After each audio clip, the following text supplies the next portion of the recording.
run through of this terms and agreements document. We often take it for granted that the companies that we work closely alongside with have our best interests at heart. So in this video, I'm going to take a look at a popular company's license agreement to see what is present there and to see if we should be looking more closely at these documents.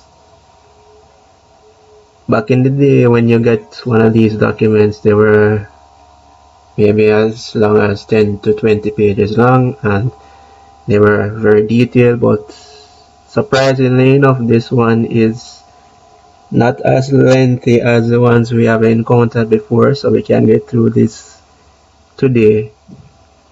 Let's take a look at this document right now. So we start out with the company's name, Apple Incorporated, and this is a license agreement for using iTunes on my Windows computer.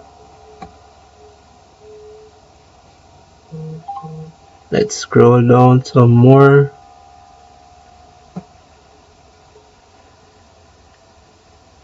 According to this license agreement, you are only allowed to reproduce this software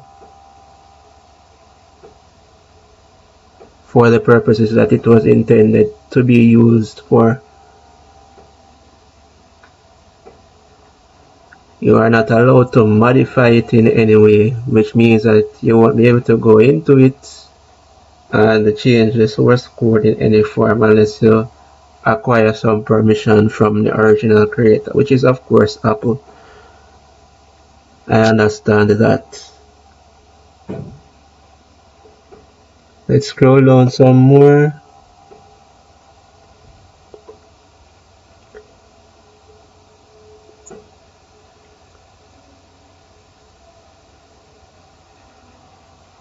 Right, we are not allowed to reverse engineer. That's another technical term. That means that whatever version of the software you had or received when this agreement was made, you won't be able to take that software and back code or back translate or back interpret it to work on some other device that it wasn't compatible with. The license agreement doesn't allow you to do that. Let's scroll down some more. Further down, it allows you to see what the terms are in relation to updates, the voice over kit, and open source programs. You can read that in your spare time.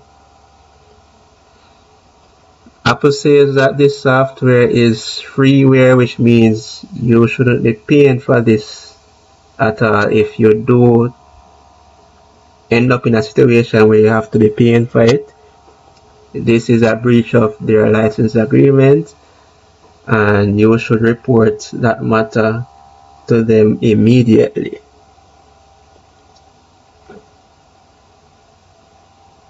Most companies will offer you a guarantee that your privacy is 100% secure, and here's a clause that provides that information there. As we scroll down, you'll see that Apple Music, the iTunes Store, and other services are mentioned. Apple tells you that in order to take advantage of these services, you'll have to acquire an Apple ID, which you can create using an email.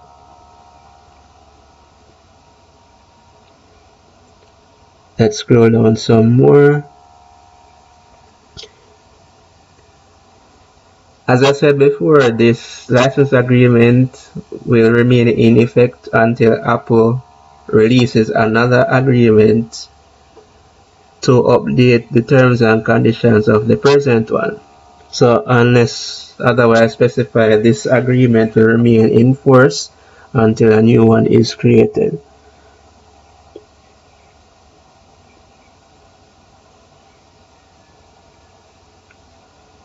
This limitation of liability is interesting. Let's take a look at it.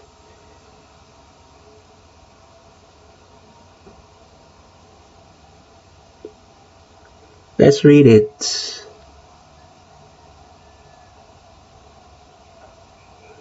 This one is saying, if it so happens that there is any liability from the company, in this case Apple, the amount of payment that is due to each person should not exceed $50, and I'm assuming that is $50 US.